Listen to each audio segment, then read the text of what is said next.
नमस्ते. आपल्या सगळ्यांचं मैत्रीबोधच्या परिवर्तनाच्या शाळेत स्वागत आहे. आपण सुरुवात एका प्रश्नापासून करणार आहोत. हा प्रश्न आपल्याला विचारलेला आहे सुकला बर्दन म्हणून, आणि त्यांचा प्रश्न आहे, जर बियाण्यांची जर गुणवत्ताच निकृष्ट असेल तर आपल्याला तसाच अनुभव मिळेल का? परिवर्तनाचा, आंतरिक परिवर्तनाचा अनुभव तसाच मिळेल का? आपल्या लक्षात असेल, आपण काही एपिसोड पूर्वी आपण ह्याच्याबद्दल बोललो होतो की आपल्याला आपल्या आतमध्ये आंतरिक परिवर्तनासाठी एक सुपीक जमीन तयार करायची आहे. आणि ह्या सुपीक जमिनीत जर निकृष्ट आपण जर बियाणे पेरले तर काय आपल्याला एक चांगल्या प्रकारे आंतरिक परिवर्तनाचा अनुभव पाहता येईल की नाही? तर आपण आता हेच एक अलग छानपैकी समजण्याचा प्रयत्न करूया की जर आपल्याला जर चांगलंच पीक हवं असेल तर कुठल्या गोष्टी महत्वाच्या आहेत. सगळ्यात पहिली गोष्ट महत्वाची आहे तर ती आहे एक सुपीक जमीन.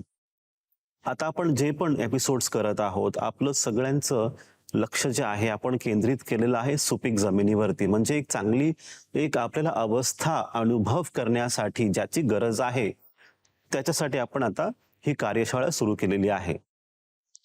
तर काय नेमकं त्याच्यासाठी आपल्याला गरज आहे सुपीक जमिनीसाठी?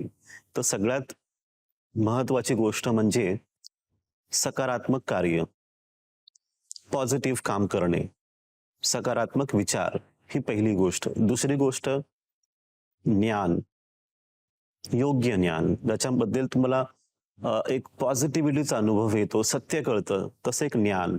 आणि आध्यात्मिक साधना, या तीन गोष्टींचा आपण जर मेळ घातला तर एक सुपीक जमीन तयार होत आहे, एक भक्कम पाया बांधला जात आहे, हे आपल्याला पाहायला मिळतं या तीन गोष्टींमुळे.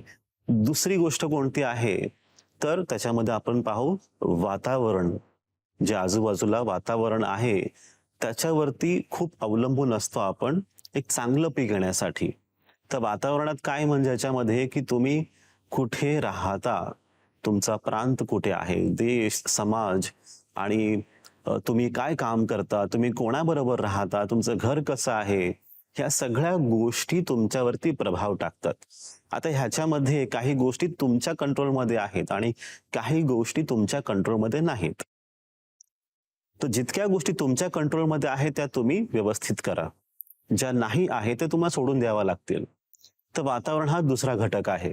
आणि तिसरी गोष्ट ज्याच्यावरती प्रश्न विचारलेला आहे तो म्हणजे बियाणे.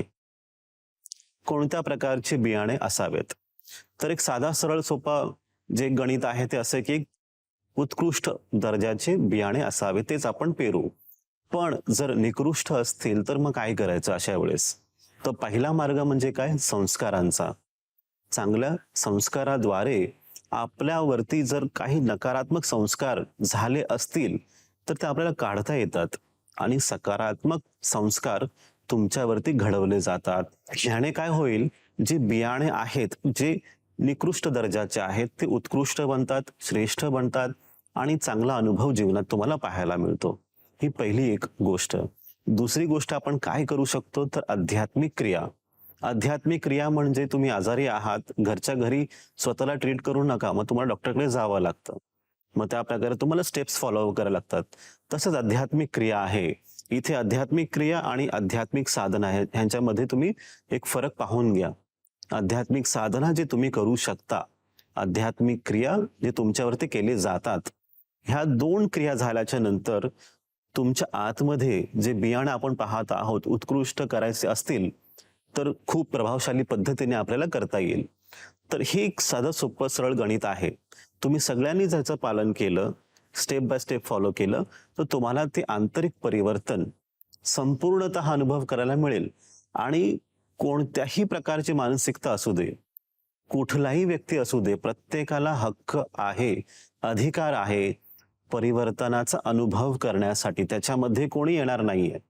परिवर्तनाचा अनुभव म्हणजे मुक्तता, आंतरिक मुक्तता. काही टेन्शन नाही, चिंता नाही, तुम्ही आतमधून मोकळे झालेले असता. तर तुम्ही कोणत्याही प्रकारचे व्यक्ती असू दे, तुम्ही याचा अनुभव करणार. तर आता ह्याच्यासाठी काय गरज आहे तुम्हाला? सुरुवातीलाच की एक तयारी, आतमधून तुम्हाला एक तयारी करायची आहे आणि तोच आजचा विचार आहे. आणि तो विचार काय सांगतो तुम्हाला आज? हो, मी आंतरिक परिवर्तनासाठी तयार आहे. हाच तो विचार आहे जो तुम्ही आता इथून पुढे 7 दिवस घेऊन चालणार आहात. मी ह्या आंतरिक परिवर्तनासाठी तयार आहे.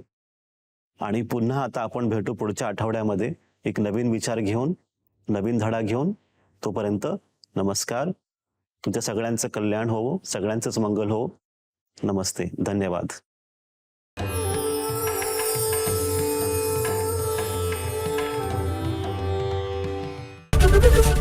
एबीपी माझा, उघडा डोळे बघा नीट.